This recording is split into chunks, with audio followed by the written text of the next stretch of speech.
merujuk agama pada sumber-sumber aslinya, pada ahlinya, orang yang benar-benar kompeten dalam bidangnya, nggak begitu kok. Yang saya pelajari nggak begitu agama itu. Sekarang saya nggak jadi teroris nih. Iya. Saya muslim sebisa mungkin mentaati apa yang diperintahkan agama saya, tapi nggak ada tuh perintah kalau misalnya kita punya tetangga musyrik kemudian kita bunuh, nggak ada.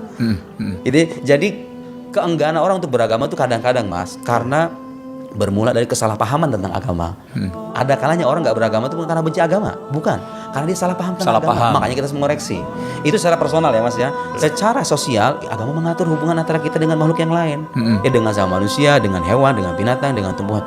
Tapi kan ada orang-orang beragama yang bertindak semena-mena terhadap alam. Nah, itu dijadikan kebenaran oleh mereka itu. Ya itu orang yang beragama, bukan salah agamanya. Kenapa? Ya buktinya ada banyak orang beragama yang baik. Kalau memang agama yang memerintahkan begitu, mestinya mayoritas orang beragama jahat dong. Kalau memang agama yang menyebabkan mereka berbuat jahat, mestinya mayoritas orang beragama itu jahat dong. Sekarang coba Mas bikin statistik ya, lihat penelitian. Berapa persen sih jumlah teroris itu? Atau para perusak alam, kemudian orang-orang yang berbuat zalim itu berapa persen sih dibandingkan dengan orang-orang yang baik? Cuma sekarang ini karena permainan media ya, orang-orang semacam itu yang tampil, muncullah persepsi di mata publik, inilah orang beragama, bikin kacau. Ya, orang gak beragama juga banyak yang bikin kacauan gitu kan?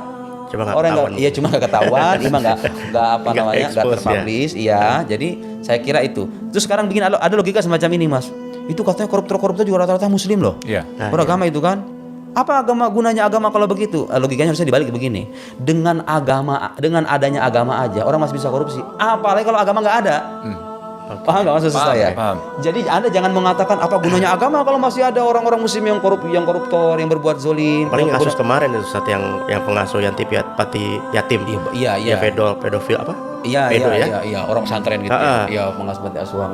Apa kasus itu netizen langsung menghujatnya gitu, lihat tuh tinggi agama aja begini. Nah, harusnya kita begini logikanya. Dengan adanya agama aja, nafsu manusia itu bisa sebejat itu. Itu dengan adanya agama. Gimana kalau agama nggak ada sama sekali gitu loh? Paham nggak? Kalau agama nggak ada sama sekali, betapa hancurnya kehidupan kita. Itu dengan adanya agama Mas, orang masih bisa bejat kayak begitu. Gitu ya. Bukan. Jadi kasus semacam itu jangan dijadikan alasan untuk menafikan pentingnya agama. Karena bagaimanapun ada banyak sisi positif dari agama yang harus jujur kita ungkap gitu loh. Agama mengatur kehidupan kita, mengatur relasi kita dengan manusia yang lain. Kalau misalnya kita ya jual beli, hutang piutang, kalau misalnya kita tidak sengaja misalnya menabrak orang, bagaimana aturannya, dendanya, itu kan diatur dalam agama, dalam syariat gitu ya. Kalau misalnya kita menggadai, mengkredit, kayak gitu itu kan praktek kehidupan nyata sehari-hari nih. Kalau misalnya nggak diatur Mas, orang kan bisa akan berbuat semena-mena.